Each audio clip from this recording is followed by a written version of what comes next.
প্রধান উপদেষ্টা অধ্যাপক ডক্টর মোহাম্মদ ইউনূস বলেছেন, দেশ ও দুনিয়ার সীমারেখা একাকার করে দিয়েছে তরুণরা, তাই তাদের সৃষ্টিকে স্বীকৃতি দিতে হবে। পূর্বাচলে মাসব্যাপী ঢাকা আন্তর্জাতিক বাণিজ্য মেলার উদ্বোধন করে একথা বলেন তিনি। প্রধান উপদেষ্টা বলেন, বাণিজ্য মেলার উদ্দেশ্য হচ্ছে তরুণদের উদ্দীপনা দেয়া, তাদের সৃষ্টিশীলতাকে প্রজ্বলিত করা। রিপোর্ট সৈয়দ আব্দুল মুহিতের। পূর্বাচলে বাংলাদেশ চায়না ফ্রেন্ডশিপ এক্সিবিশন সেন্টারে শুরু হলো মাসব্যাপী ঢাকা আন্তর্জাতিক বাণিজ্য মেলা। দেশ বিদেশের বিভিন্ন প্রতিষ্ঠানের স্টলের পাশাপাশি এবার বাণিজ্য মেলায় থাকছে জুলাই গণঅভ্যুত্থানের ছোঁয়া।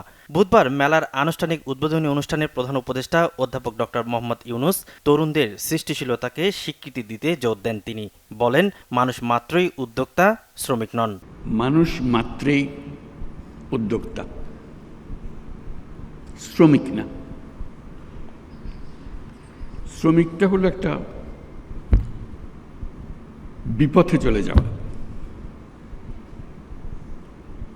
এটা মানুষের পথ না।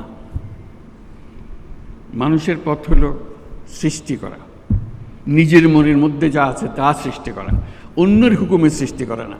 মেলার উদ্দেশ্য হলো সুশ্রী দেওয়া, বিশেষ করে এই তরুণীদের মাথার মধ্যে সুরসুরি দেওয়া। আমি তরুণদের একাংশের কথা বললাম, যে একটা অংশ হবে তরুণদের হবে হোক, তার মধ্যে মেয়েদের একটা অংশ হবে, তরুণীদের একটা অংশ হবে, যাতে তারাই ফুর্তি করে দেখে কি করছে তারা, কত রকমের কথা। তারা ছেলেদেরটাও দেখবে, ছেলেরা মেয়েদেরটা দেখবে, দেখে আর বুদ্ধি বের হবে। বুদ্ধিতে ঘষা দিলে অনেক বুদ্ধি বের হয়। কাজে সেই সুযোগ সৃষ্টি করা, আপনি বলতে পারেন দেশ আর দুনিয়ার সীমারেখা এখন আর নাই।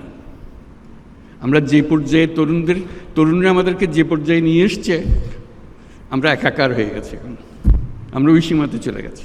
নতুন পণ্যকে রপ্তানিতে অন্তর্ভুক্ত করার পাশাপাশি পণ্যের বহুমুখীকরণের উপর জোর দেন তিনি। আমরা চাই আমাদের তরুণী, বয়স্কা যত আছে, সবাই তার এই যে স্বতঃস্ফূর্ত উদ্যোক্তা হবার শক্তি, সেটাকে এগিয়ে এই অনুষ্ঠানের মাধ্যমে, মেলার মাধ্যমে আমরা এগিয়ে নিতে পারি। সকলের সম্মিলিত প্রয়াসে নতুন পণ্য উদ্ভাবনের মাধ্যমে আমাদের রপ্তানিকে আরও সমৃদ্ধ করতে হবে। রপ্তানি পণ্যের প্রসার ও প্রণোদনা দিতে প্রোডাক্ট অব দ্য ইয়ারের পাশাপাশি এন্টারপ্রেনিয়ার অব দ্য ইয়ার ঘোষণা করেন। এছাড়াও ফার্নিচার পণ্যকে 2025 সালের বর্ষসেরা পণ্য হিসেবে ঘোষণা দেওয়া হয়। পরে ঢাকা আন্তর্জাতিক বাণিজ্য মেলা ঘুরে দেখেন প্রধান উপদেষ্টা।